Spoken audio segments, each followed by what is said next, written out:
ఏ నినాదం వెనుక ఎవల లాభాలున్నాయో తెలుసుకోనంత వరకు జనం ఎప్పటికీ మోసపోతూనే ఉంటారు అనేది పెద్ద మనుషులు చెప్పిన ముచ్చట.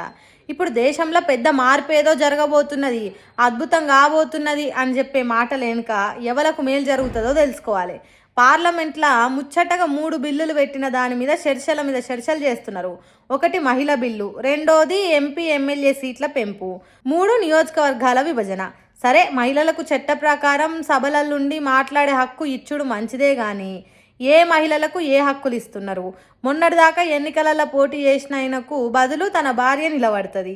పైసలు ఉన్నోళ్ళే పదవిలో కూర్చుంటారు. కాకపోతే మొగునికి బదులు భార్య, తండ్రికి బదులు బిడ్డ, మామకు బదులు కోడలు. పెత్తనమంతా వాళ్ళ చేతుల్లోనే ఉంటుంది. కానీ పేదోళ్ళ గురించి ఆలోచన చేసేదానికి మహిళా బిల్లు అక్కడికి వస్తుంది అనేది మాత్రం గ్యారంటీ లేదు. అంటే పెద్ద పెద్దోళ్ళ కుటుంబాలలోనే పవర్ ఉంటుంది. సామాన్యులు, బడుగు బలహీన వర్గాల మహిళలు చట్టసభలకు పోవుడు జరిగే పని కాదు. ఇక డీలిమిటేషన్తోని ఈ సీట్లు పెంచుడు అనేది దక్షిణాది రాష్ట్రాలకు ఇంతకు ముందు ఎంత వాటా సీట్లున్నాయో అంతే, లేకుంటే మోసం జరిగినట్టే. ఎంత శాతం పెంచినా పర్వాలేదు కానీ ఉత్తరాది రాష్ట్రాల పెత్తనం ఇంకింత ఎక్కువ కావద్దనేది ప్రతి ఒక్కరికి సోయిలకు రావాలి.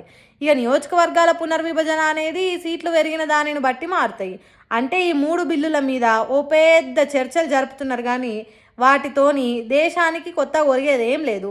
సామాన్యుని కడుపు నింపేది కాదు. పార్లమెంట్లో ఎంపీలు, అసెంబ్లీలలో ఎమ్మెల్యేలు, ఎమ్మెల్సీలు ఇంతకు ముందు కంటే ఇంకా కొద్దిగా ఎక్కువ కొట్లాడుకునే దానికి ఛాన్స్ ఉంటుంది.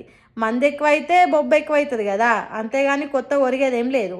కాబట్టి కండ్లు పోయేంత కాటుక పెట్టుకోవద్దు అన్నట్టు పార్టీల కోసం గింజుకొని మనం నెత్తి ఖరాబ్ చేసుకోవద్దు.